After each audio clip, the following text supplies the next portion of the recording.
Татары, вы наверняка слышали, что некоторые татарские имена являются аббревиатурами.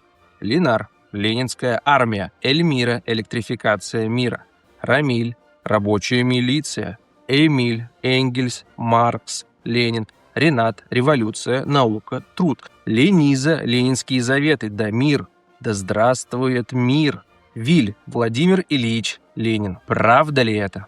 После Октябрьской революции в татарском именном фонде произошли кардинальные изменения. Исламские, арабо-персидские имена фактически попали под запрет. И поэтому в 20-30-е годы в татарской среде, кстати, как и в русской, салям дздраперма, появляется волна аббревиатурных и революционных имен. Профессор КФУ Гульшат Галиуллина называет 20-е годы антропонимическим половодьем. В это время и формируется большинство аббревиатурных и революционных имен. Некоторые из них достоверно революционные. Люция, революция, Нинель, Ленин наоборот. При этом многие интерпретации распространены только в фольклоре и СМИ.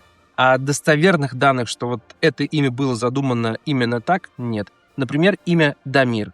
С одной стороны, да здравствует мир, но есть и версия, что Дамир — это от Тимер, Демир, железный. Но тут могут и возразить, скажут, что революционные имена подбирали так, чтобы звучали как татарские, или уже знакомые татарские превращали в аббревиатуру. В общем, по некоторым именам однозначного ответа нет до сих пор, спорят даже ученые. Мода на революционные имена со временем стала проходить, и их стали замещать простые имена с тюрко-персидскими корнями: Азат, Булат, или европейские имена, западные: Марат, Марсель и так далее. Кстати, лунные и цветочные имена стали популярны именно в тот период.